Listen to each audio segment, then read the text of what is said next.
Hola chicos, ¿cómo están? Soy la profesora Pamela Pérez y en este video vamos a explicar cada una de las actividades que estaban en el documento que mandamos la primera vez, es decir, en la primera parte.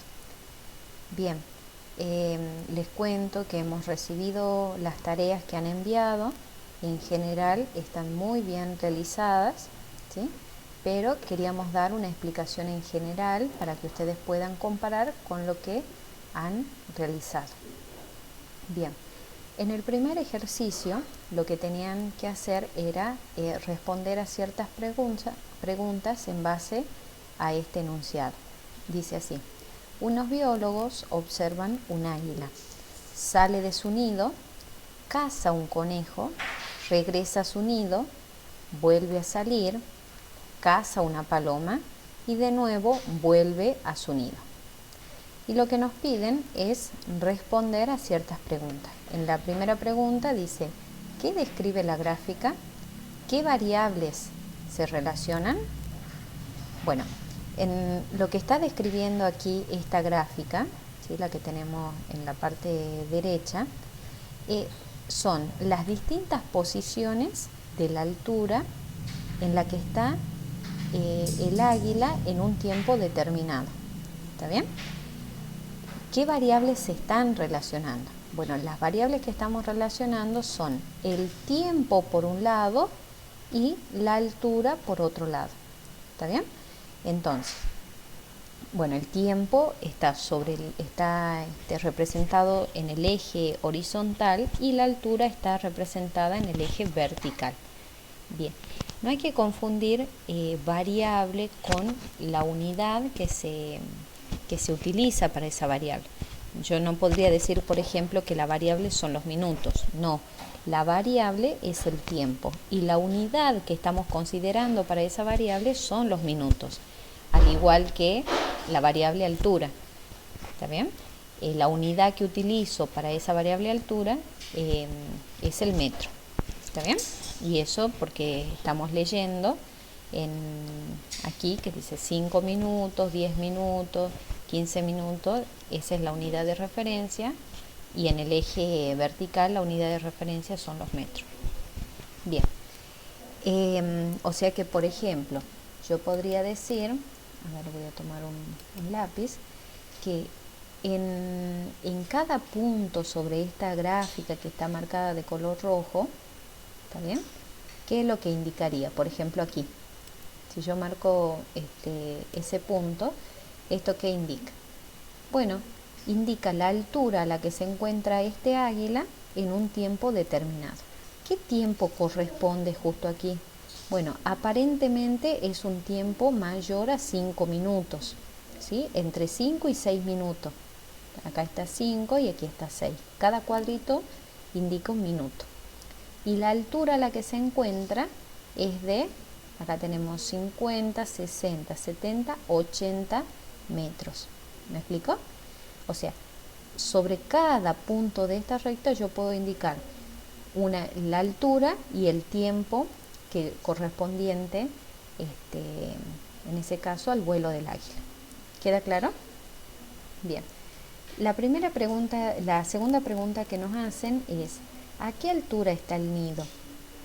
Bueno, según lo que tenemos aquí, dice, el águila sale de su nido.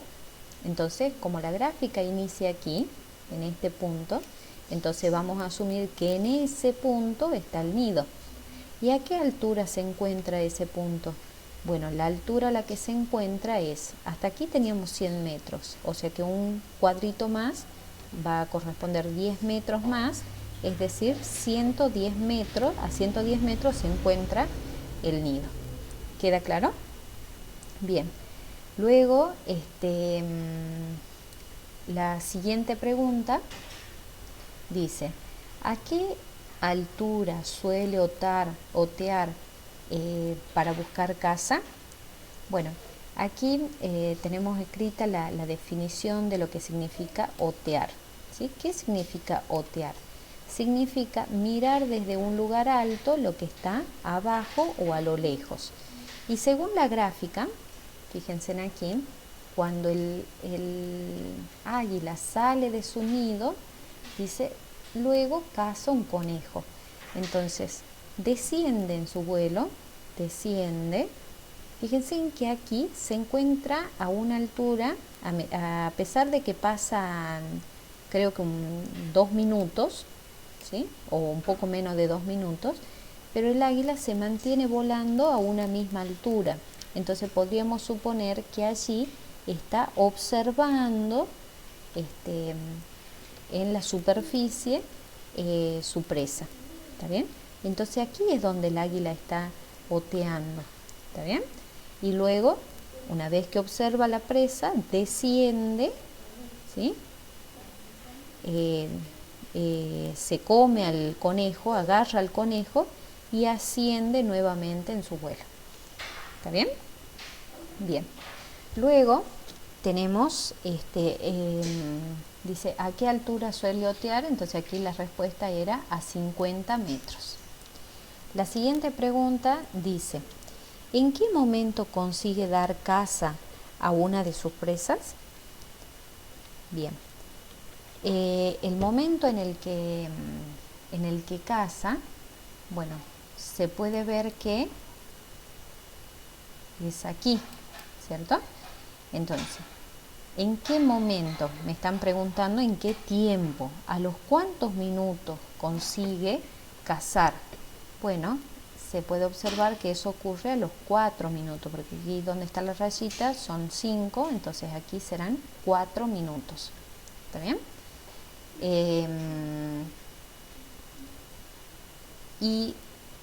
La próxima vez que caza, fíjense en que aquí el enunciado decía, vuelve a salir, regresa a su nido, vuelve a salir, caza una paloma. ¿Está bien? Primero cazó un conejo y luego una paloma. Entonces, una vez que cazó el conejo, ascendió, volvió al nido, se quedó en el nido durante un tiempo, salió nuevamente, ¿está bien? Se detuvo a otear, a observar qué presa tenía a la vista, posiblemente haya visto la paloma, por lo tanto, en este punto es donde caza a la paloma. ¿Está bien? ¿En qué tiempo ocurrió eso? Y bueno, fíjense, eso ocurre a los 15 minutos. ¿Queda claro? Bien, entonces cazó a los 5 minutos y a los 15 minutos. Bien, luego la pregunta es, encuentro un intervalo de tiempo en el que el vuelo del águila asciende más rápidamente. ¿Esto qué significa más rápidamente? Bueno, a mayor velocidad, ¿sí? Entonces lo que tenemos que hacer es relacionar cuántos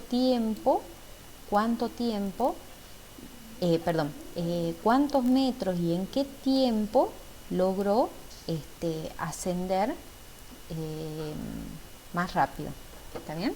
Entonces vamos a la gráfica y fíjense en que en esta parte corresponde a un ascenso.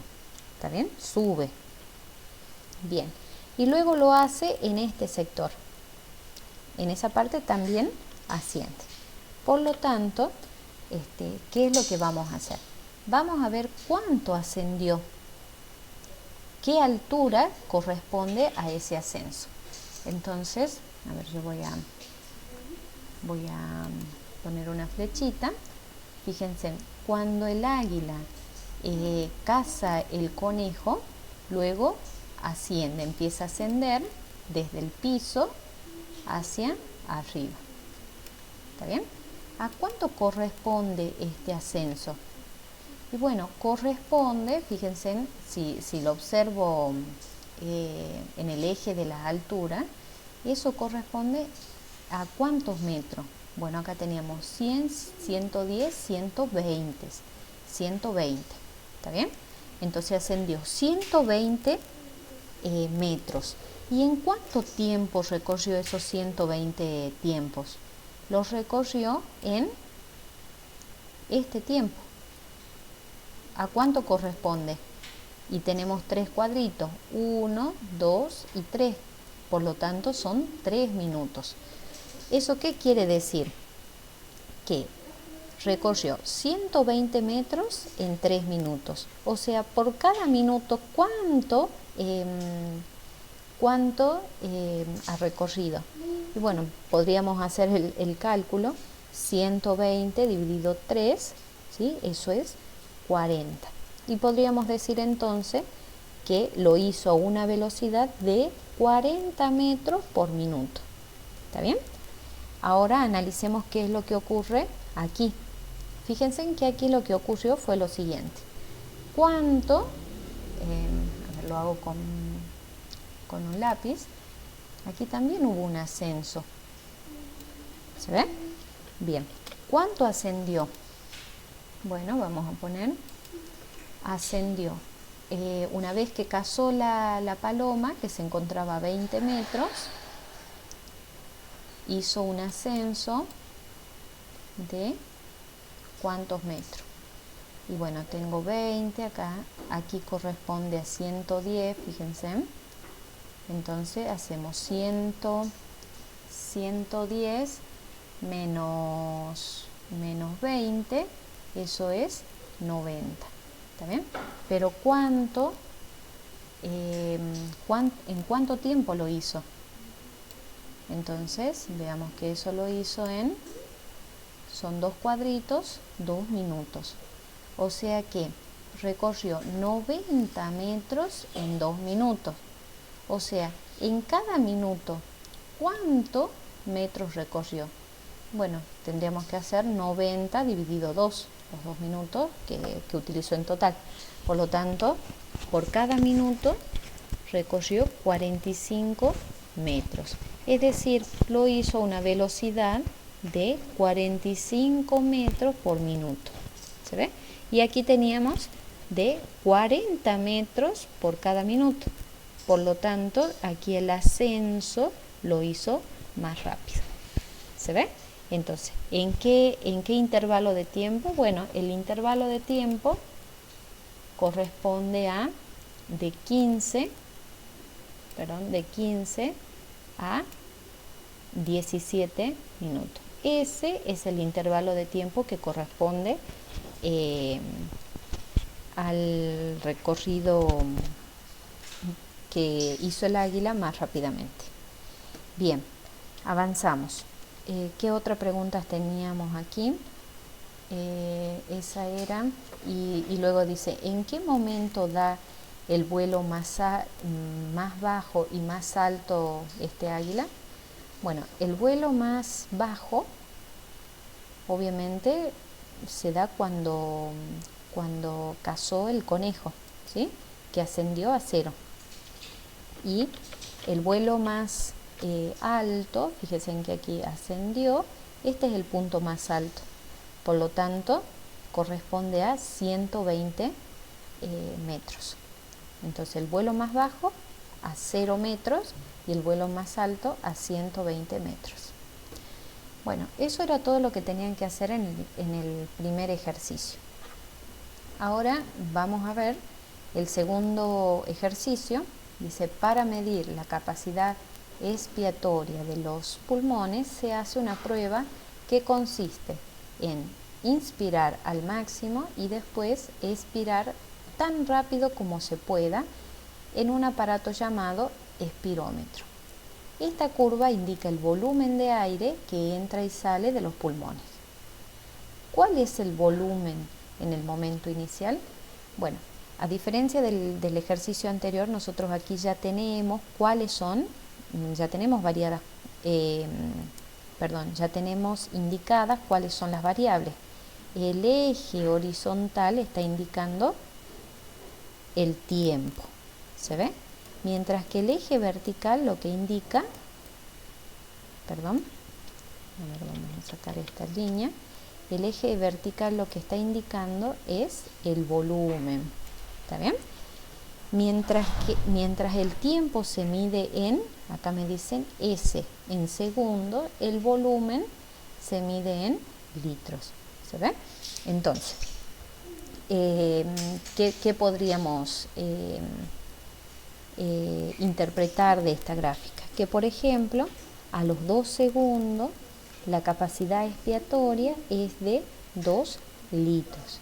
A los 8 segundos la capacidad expiatoria es de, a ver, hacemos ahí, y desde aquí, perdón, tomamos un puntito que va hacia allá. O sea que a los 8 segundos la capacidad expiatoria es menor a 2. ¿Se ve? Bien. ¿Cuál es el volumen en el momento inicial? Bueno, aquí está el momento inicial, en el tiempo igual a 0. ¿Se ve? En el momento inicial es de 1.5, justo allí. A ver, yo voy a tomar un lápiz mejor. Justo aquí, ese es el inicio de la prueba. Y corresponde a 1,5 litros. ¿Está bien? Bien. ¿Cuánto tiempo duró la observación? Bueno, para saber cuánto tiempo duró la observación, el tiempo lo tenemos marcado en el eje horizontal. Por lo tanto, fíjense en que el tiempo que duró es desde que empieza la prueba, que es en el momento 0, y se extiende hasta, fíjense en que la gráfica llega solamente hasta 18 segundos. ¿Está bien? Este fue el tiempo que duró la prueba, 18 segundos. ¿Sí? La gráfica empieza aquí, corresponde a 0. La gráfica termina aquí, corresponde a 18 segundos. Bien, ¿cuál es la capacidad máxima de los pulmones? Bueno, la capacidad de los pulmones la tenemos que observar en el eje vertical. Y aquí se puede ver que esto asciende la capacidad hasta cierto punto, ¿está bien? Y luego desciende. Entonces, este fue el punto más alto y corresponde a 4 litros. ¿Sí?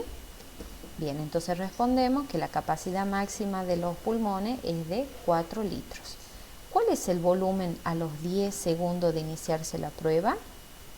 Y cuando termina es la otra pregunta. Entonces lo que vamos a hacer es lo siguiente.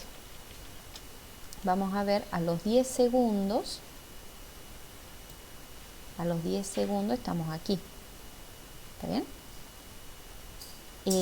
¿Cuánto es el volumen en ese caso? Y bueno, el volumen corresponde a 1 litro. ¿Se ve? Bien. ¿Y cuando termina? Bueno, cuando termina es a los 18 segundos. ¿Sí?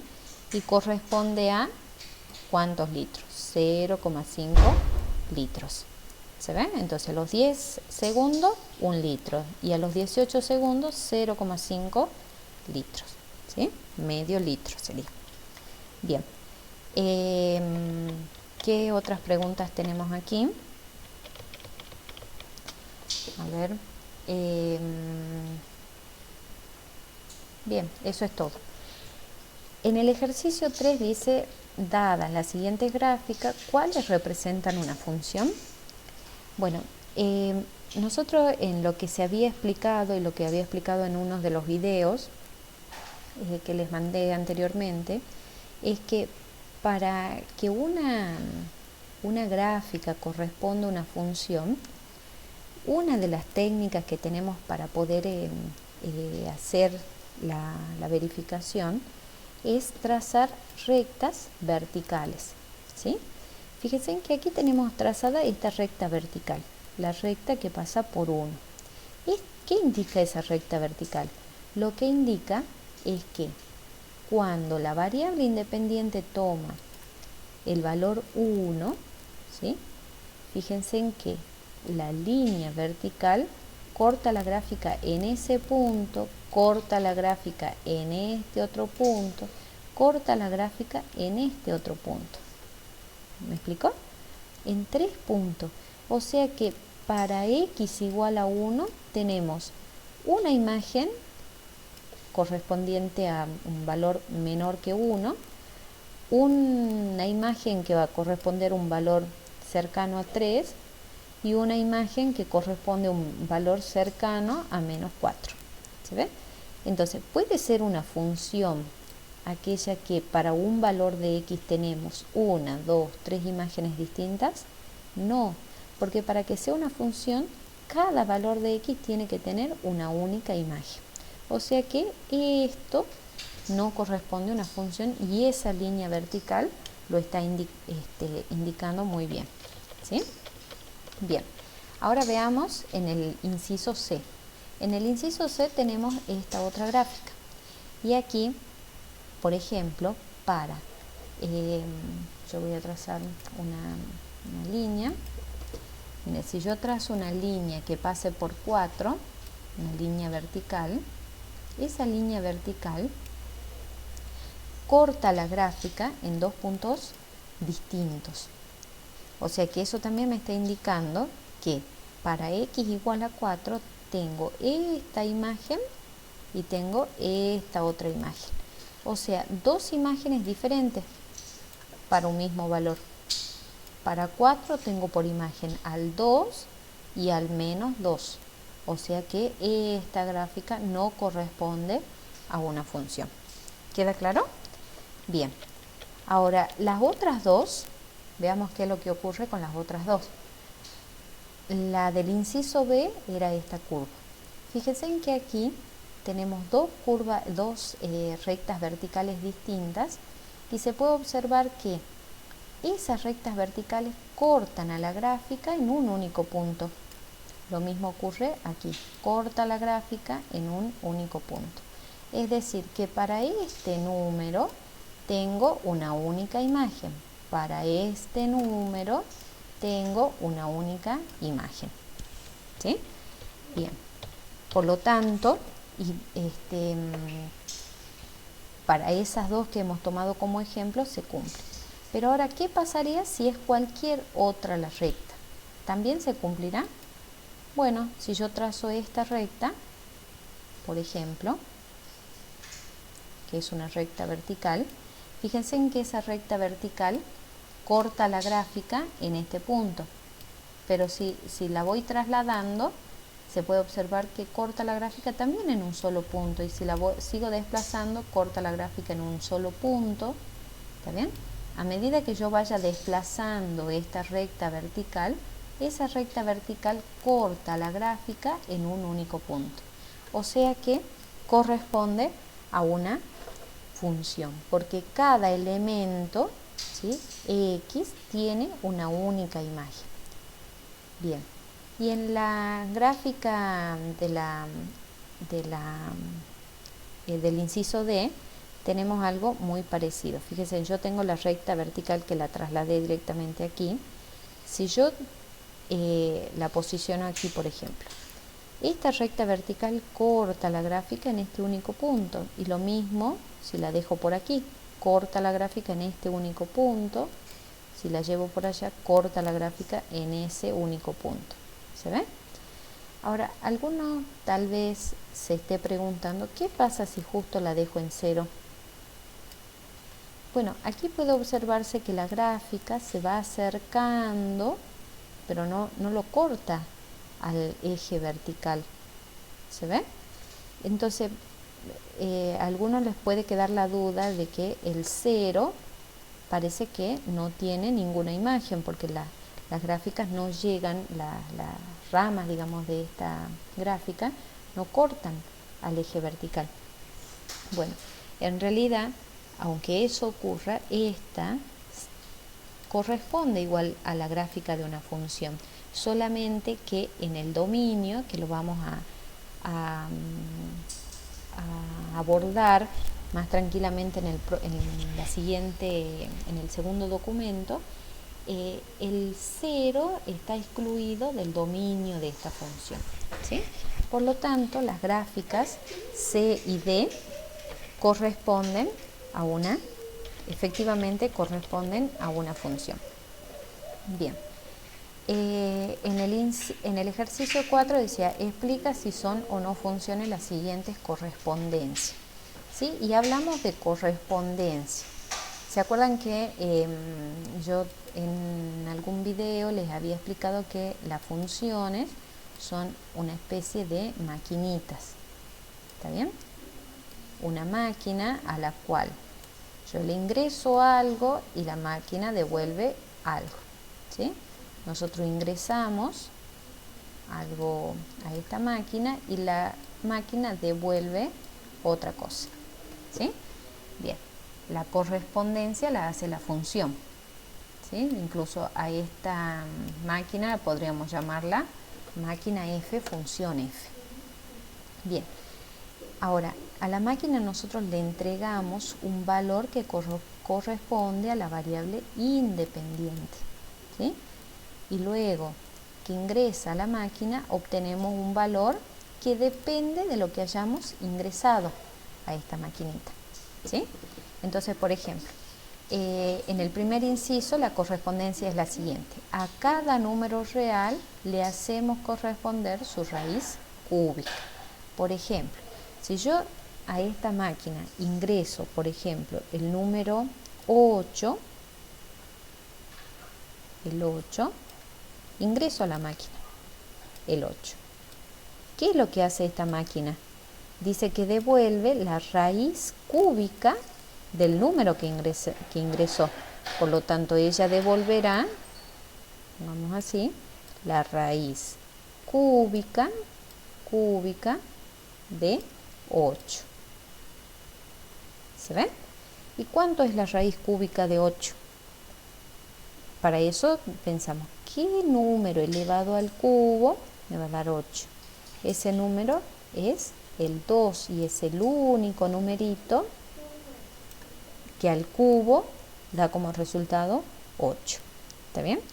Ahora, esa correspondencia de a cada número real, hacer corresponder su raíz cúbica, ¿es una función?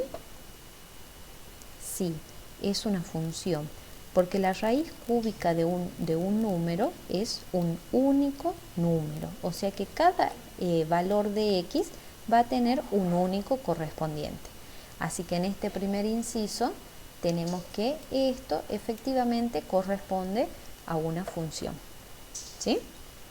Bien, y acá hay alguna otra explicación.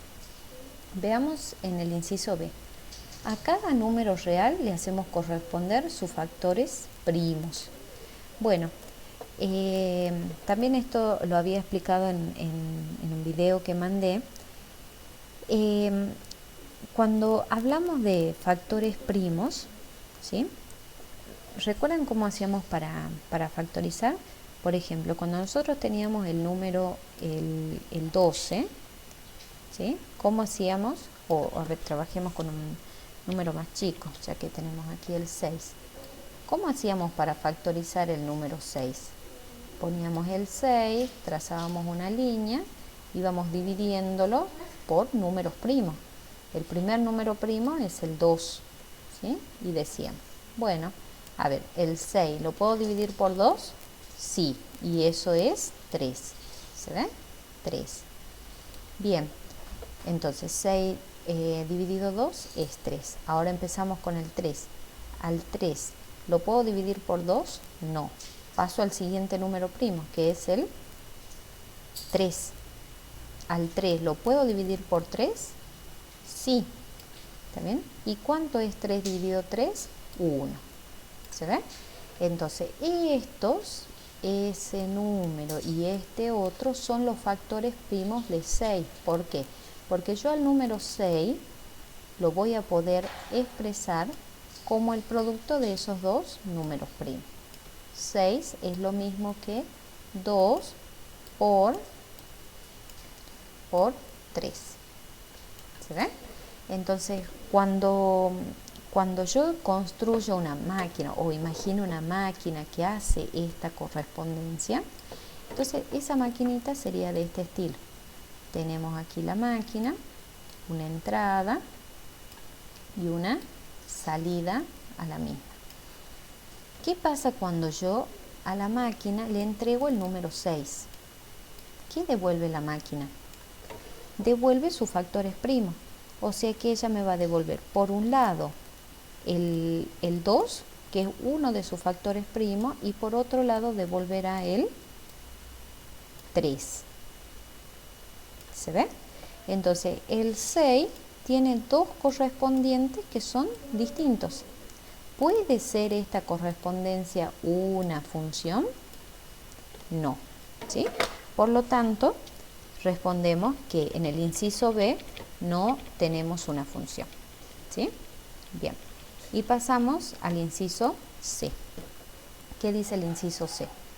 A cada número real le hacemos corresponder la tercera parte, ¿sí? Bueno, en este caso la máquina hace lo siguiente. Dibujo la máquina, la entrada de la máquina y la salida de esa máquina. Dice, a cada número le hago corresponder su tercera parte. Si por ejemplo yo le entrego el número 12, ¿qué es lo que devuelve esta máquina cuando recibe el 12? Ella devuelve la tercera parte de 12. ¿Sí? ¿Cuánto es la tercera parte de 12? Es 12 dividido 3, o sea, 4. Devuelve el 4. ¿Sí? Bien. Y por último, en el inciso D, a cada número natural le hacemos corresponder el múltiplo de 5 más próximo a él. Yo en uno de los videos que les había enviado se lo explicaba, ¿sí? Cuál era el razonamiento. Pero vamos a hacerlo aquí y vamos a tener en consideración lo siguiente. Bueno, voy a trazar una...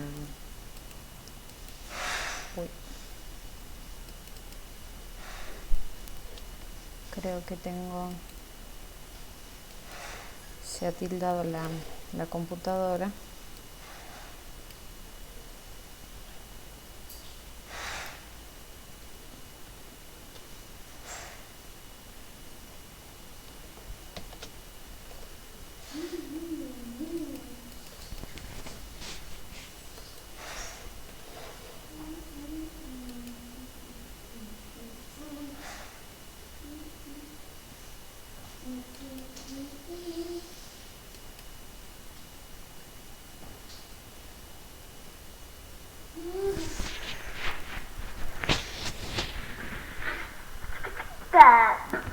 Soy música. Soy música. Música. Música.